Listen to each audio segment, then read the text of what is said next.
सियासी मैदान की हर बड़ी खबर से आगाह रहने के लिए हमारे चैनल आजाद सियासत को सब्सक्राइब करें और बेल आइकन को प्रेस करें। देखें, कोर कमांडर कॉन्फ्रेंस जो होती है वो खालिस्तान मुल्की सलामती की मामलात के लिए होती है, ना कि किसी सियासी मामलात को देखने के लिए या मुल्क के अंदर इस्टेब्लिशमेंट जो है वो सियासी लीडरों को डिस्कस करे। उनके पास बहुत सारे और मुल्की सलामती के मसाइल होते हैं जिन्होंने वो देखने होते हैं, जिसके अंदर आजकल हमारे मुल्क के अंदर जो भी दहशतगर्दी के मामलात हैं, हमारे बॉर्डर्स के अंदर के इशूज़ हैं, कश्मीर का इशू चल रहा है, हमारे अंदर आजकल आप देखें कि बलोचिस्तान के इशूज़ हैं और बहुत सारे ऐसे इशूज़ हैं। आर्मी के अपने डिसिप्लिन की कुछ ऐसी चीज़ें होती हैं कि वो देखी जाती हैं, ना कि वहाँ बैठ के वो इमरान खान को डिस्कस करेंगे। अब कोर कमांडर का कॉन्फ्रेंस इसलिए तो नहीं रखेगी कि वहाँ के जो है वो सिर्फ इमरान खान को डिस्कस किया जाए और इमरान खान को बहुत इंपॉर्टेंट है या उसको डिस्कस किया जाए। बाकी जहां तक आपने लेटर की बात की है तो वो लेटर आज तक आपने देखा कि किसी ने ऑन किया हो एस्टेब्लिशमेंट की तरफ से, या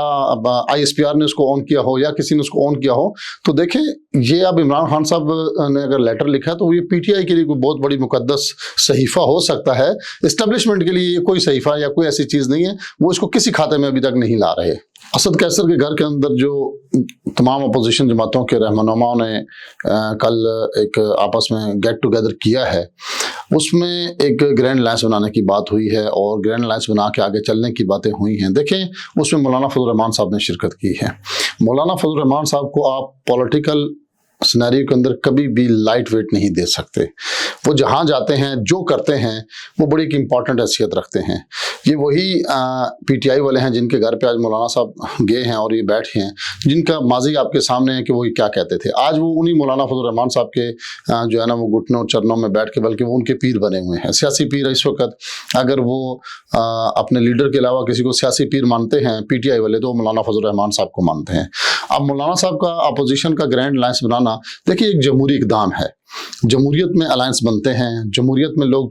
जो अपोजिशन पार्टियां वो इकट्ठे होकर अपोजिशन करती हैं और ये जमहूरियत का हुस्न है। अगर तो ये ग्रैंड अलायंस वो बनाते हैं तो इसमें कोई मज़ाक़ खेत बात नहीं है, माजी में भी बनते रहे हैं और ये बनने भी चाहिए। ये जमहूरी अमल है और किसी भी किस्म की जमहूरी अमल को रोकना या किसी भी जमहूरी अमल को उसके राह में रुकावटें पैदा करना, ये ठीक नहीं है। बाकी अगर वो आपस में अलायंस बनाते हैं तो ये जमहूरियत का हुस्न है और यही पार्लिमान का भी हुस्न है और यही पार्लिमानी तरीका भी है कि आप ग्रैंड अलायंस बना के अपनी अपोजिशन के जरिए पार्लिमान के फ्लोर के ऊपर अपने मामलात को हल करें, ना कि आप सड़कों के जरिए या सारी ज़िंदगी आप ये कहते रहे कि हम माफ़ी नहीं मांगेंगे, हम आपको समझते कुछ नहीं है, और फिर आप आखिर में आके जो है ना वो ख़तो किताबत पे आप मिन्नतें तरले पर आ जाएं। ऐसा नहीं करना चाहिए। अच्छा, देखिए, ग्रैंड अलायंस की जो आप बात कर रहे हैं, सबसे पहले आप ये ज़हन में रखें कि उन्होंने जो मुतालबात दिए हैं ना, वो सिर्फ तरीके इंसाफ के मुतालबात नहीं होंगे, वो एक इज्तिमाई तौर पर होंगे। इसमें जो दो बड़ी शख्सियात या पार्टीज़ का आप कह लें जिनकी इन्वॉल्वमेंट है, वो एक PTI है और एक मौलाना फजल रहमान है। बाकी तो बेचारे क्या कहते हैं,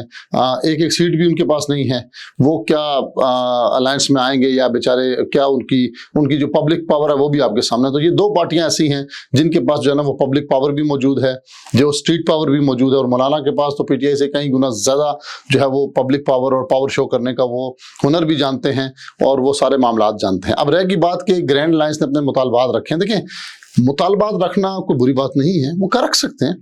लेकिन मौलाना साहब ने कभी भी ऐसा रास्ता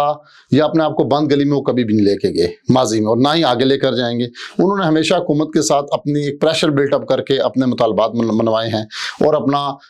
और हुकूमत को भी सेफ और एग्जिट वे दिया और ख़ुद भी एग्जिट वे से किए हैं। जैसा कि अभी करीब माजी में आप देखें कि मदारिस रजिस्ट्रेशन एक्ट का मसला था, तो मौलाना ने एक प्रेशर बिल्टअप किया, उसके लिए लोग बड़ी मुलाकातें भी की, तो उसके बाद हुकूमत ने बिला आखिर उनकी तमाम तजावीज़ को मान लिया। तो ये जो ग्रैंड अलायंस है, मेरे नज़दीक PTI का ये अलायंस नहीं होगा, और PTI अगर ये खाम ख्याली देख रही है कि जहाँ हम इलेक्शन को ये करेंगे, इस अलायंस को मिला के और ये करेंगे, मौलाना फजल रहमान साहब कभी भी ऐसा नहीं होने देंगे और वो हमेशा मुज़ाकरात के ज़रिए, पार्लिमान के ज़रिए अपने मुतालबात मनवाते रहे हैं और आगे भी इंशाल्लाह वो ऐसा ही करने की हम उनसे उम्मीद रख सकते हैं। और PTI जो है, उन्होंने जो मौलाना फजल रहमान साहब की गोद में बैठे हैं जाकर अभी, उसकी भी सबसे बड़ी वजह यही है कि वो भी यही चाह रहे हैं और उनको भी ये समझ लग गई है कि इस वक्त हमने जितना भी जोरे बाजू लगाना था, सड़कों पर आना था, रेड लाइन डिक्लेयर करना था और अपना सारा कुछ करना था, वो हम कर चुके हैं। अब यही वाही रास्ता बना है कि हम पार्लिमान के जरिए कोई कमेटी बना के अपोजिशन जमातों को साथ रख के इमरान खान साहब के लिए कोई नरम गोशा जो है ना वो हुकूमत की तरफ से या रियासत की तरफ से लेकर जो है ना वो आगे चलें। دیکھیں عمران خان صاحب کی اگر بشریٰ بی بی سے ملاقات کے لیے بےقراری نہیں ہوگی، ان کی اہلیہ ہیں، تو اور کیا وہ کسی گلی محلے والے کے ساتھ بےقراری کریں گے؟ بےقراری تو بنتی ہے۔ دیکھیں انسان جب قید میں ہو یا کہیں پر بھی ہو تو اہلیہ ایک ایسی میں اس میں نیچرل جو جینون بات ہے نیچرل وہ کروں گا، کسی کی جانبداری میں یہ بات نہیں کروں گا کہ بندہ ہمیشہ اپنی جو لائف پارٹنر ہوتا ہے اس کے ساتھ چیزیں جو ہے نا وہ ڈسکس کرتا ہے، شیئر کرتا ہے اور اپنے آپ کو بیٹر فیل کرتا ہے۔ اور پھر ایک اہلیہ ایسی جس کو آپ نے اتنی قربانیوں سے آپ نے حاصل کیا اور پھر وہ بری تنقید کا بھی نشانہ بنا، اور اس اہلیہ کی وجہ سے آپ اتنی آج جیلیں بھی کاٹ رہے ہوں۔ دیکھیں بیسیکلی عمران خان کی ذات کے اوپر تو کوئی کیس نہیں ہے نا۔ آج جتنے بھی کیسز ہیں، قادر ٹرسٹ اٹھا لیں تو اس کے پیچھے بشریٰ بی بی، آپ 190 ملین پاؤنڈ اٹھا لیں تو اس کے پیچھے بھی بشریٰ بی بی، کہیں نہ کہیں ہر جگہ سے ان کو اس سٹیج پر پہنچانے والی بشریٰ بی بی ہی ہے۔ اور عمران خان آج تک جو ہے وہ اس بشریٰ بی بی کے سٹانس کو غلط ماننے کے لیے جو ہے نا وہ تیار نہیں ہے، اور وہ آج تک ان کی جو وہ مرشد گیری ہے اس سے وہ نکلے نہیں ہیں، اور اس کا نقصان بھی وہ مسلسل اٹھا رہے ہیں۔ تو باقی ان کا یہ الزام لگانا کہ جی میری ملاقات بشریٰ بی بی سے نہیں ہونے دی جا رہی اور اٹھا کے اسٹیبلشمنٹ پہ لگا دینا، تو یہ انہوں نے ایک ایسا سبق یاد کیا ہے جیسے بچپن میں ہمیں کچھ سبق یاد کرائے گئے ہیں، وہ آج تک ہم نہیں بھولتے، نہ ہی ہم جو ہے نا ان کو بلانا چاہے بھی، اور ہمارے سامنے ان کی حقیقت بھی آ گئی ہے کہ یار یہ جو سبق ہمیں بچپن میں یاد کرا گئے یہ صرف محض کہانیاں ہیں۔ انہوں نے یہ سبق یاد کر لیا کہ ہر چیز اٹھا کے اسٹیبلشمنٹ کے کھاتے میں ڈال دینی ہے۔ دیکھیں جیل کے اندر ایک ڈیکورم ہوتا ہے، قیدی کا ایک ڈیکورم ہوتا ہے، جس سے گورنمنٹ کو جب یہ خطرہ ہو کہ کچھ ملاقاتوں سے انتشار پھیل سکتا ہے، کچھ ایسی پلاننگز ہو سکتی ہیں جس سے آپ کے باہر کا سارا نظم جو ہے وہ خراب ہو سکتا ہے، تو جیل کے اندر ایسی ملاقاتوں پہ ہمیشہ رکاوٹ ڈالی جاتی ہے، چاہے وہ عمران خان ہو چاہے وہ کوئی ایسا عام قیدی ہو۔ آپ نے قانون میں اکثر دیکھا ہوگا کہ ایسے قیدیوں کو بڑے ایک عام قیدیوں میں جو ہے نا وہ قیدی وین کے اندر جو ہے نا تمام لوگوں کو جوڈیشل مجسٹریٹ کے سامنے پیش کیا جاتا ہے، لیکن جو کچھ ایسے قیدی ہوتے ہیں جن سے باہر نقص امن کا خطرہ ہو ان کو اسپیشل جو ہے وہ بختر بند گاڑیوں میں لایا جاتا ہے اور ان کی پوری سیکورٹی کا خیال رکھا جاتا ہے، ان کی موومنٹ کا خیال رکھا جاتا ہے، اور بہت زیادہ اگر خطرہ ہو تو آپ جیل ٹرائل پہ بھی لے جاتے ہیں۔ تو یہ ایسی چیزیں ہیں جو لا کے جو سے ریلیٹڈ ہیں، جن کے نقص امن کا خطرہ ہوتا ہے۔ تو اس پہ یہ نہیں ہے کہ ہر چیز کا ٹھیکہ جو ہے نا وہ اسٹیبلشمنٹ نے اٹھا رکھا ہے کہ ملاقات ہونی ہے نہیں ہونی ہے، یہ ہے بہرکیف عمران خان صاحب کی ایک اپنی رائے ہے شروع سے، وہ ایک طرف جو ہے وہ الزامات لگاتے ہیں، دوسری طرف جو ہے وہ خط بھی لکھتے ہیں، تیسری طرف وہ جو ہے ایک اچھی اس کی بھی امید رکھتے ہیں۔ تو ایسا نہیں ہوتا، جب محبت کا سلسلہ چلتا ہے تو پھر یہ سارے الزامات وغیرہ جو ہے نا ان کو دبانا پڑتا ہے، جو کہ وہ ابھی تک نہیں دبا پا رہے۔ دیکھیں اس سے پہلے عمران خان جو کہہ دے وہ ان کا آقا بن جاتا ہے۔ عمران خان کے منہ سے نکلا وہ لفظ جو ہے نا نعوذ باللہ معاذ اللہ ان کے لیے جو ہے نا وہ ایک صحیفے کی حیثیت رکھتا ہے کہ جی یہ تو بہت امپورٹنٹ بات ہوگی۔ اب جب عمران خان صاحب نے خط لکھا ہے تو بیرسٹر گور صاحب کہہ رہے ہیں کہ جی انہوں نے سابق پرائم منسٹر کی حیثیت سے لکھا ہے، اس کی پارٹی پالیسی سے کوئی تعلق نہیں ہے۔ آج عمران خان ایک آرڈر کر دے تو بیرسٹر گور صاحب جو ہے نا وہ سر کے بال جو ہے نا اس کو ماننے کے لیے تیار ہیں۔ تو یہ وہ سیاسی بیان بازی ہے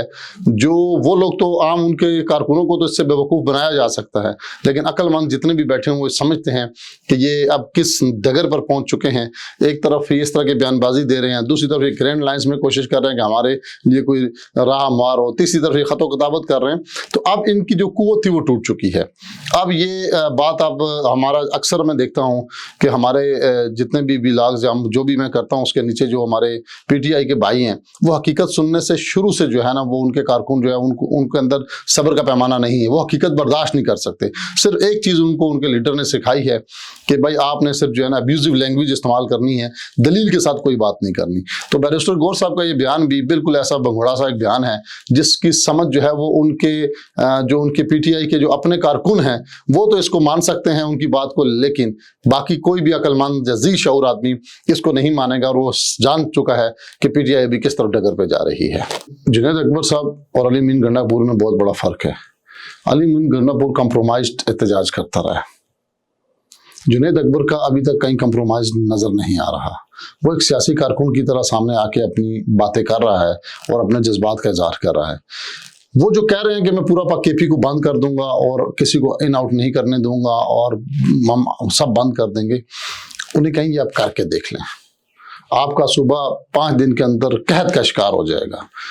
آپ کے پاس کھانے پینے کے لالے پڑ جائیں گے، یہ کے پی کی عوام نکل کے نا آپ کا سر پھاڑ دے گی، یہ پاسبل ہی نہیں ہے۔ دیکھیں ایک ملک کے اندر आपस में सूबाई रवाबित होते हैं। आप कुछ चीज़ें ले रहे होते हैं, कुछ चीज़ें दे रहे होते हैं, खुराक का तरसील का सिस्टम है, गुड्स की तरसील का सिस्टम है, आपका ज़रूरियात ज़िंदगी के साथ हज़ारों चीज़ें जुड़ी हुई हैं जो एक सूबे से दूसरे सूबे में रोज़ाना की बुनियाद पर मुंतकिल होती हैं, तो निज़ाम ज़िंदगी चलता है। तो ये बैठ के वहाँ पे एक ड्राइंग रूम में बड़क मार देने से जो है ना काम नहीं चलता। मैं आज कहूँ जी मैं इस्लामाबाद को हम हर तरफ से बंद कर देंगे, फॉर एग्जाम्पल अगर मेरे पास कोई ओहदा या इख्तियार हो तो मैं कितने दिन सर्वाइव कर सकूँगा? क्या मेरे पास इतना अंदर जो है वो राशन पानी और ज़रूरियात ज़िंदगी की तमाम चीज़ें मेरे इस्लामाबाद के अंदर प्रोवाइड है या पैदा की जा रही हैं कि मैं इसको बंद कर दूँ और 1 महीने तक जो है ना इस्लामाबाद चल सके? भाई चौथे दिन फाका पड़ जाएगा, तीसरे दिन फाका पड़ जाएगा। तो ये एक डायलॉगबाजी की हद तक और धमकी की हद तक तो जुनैद अकबर साहब ने बड़ी अच्छी दी है, लेकिन इसका इंप्लीमेंट होना मुझे नज़र नहीं आ रहा।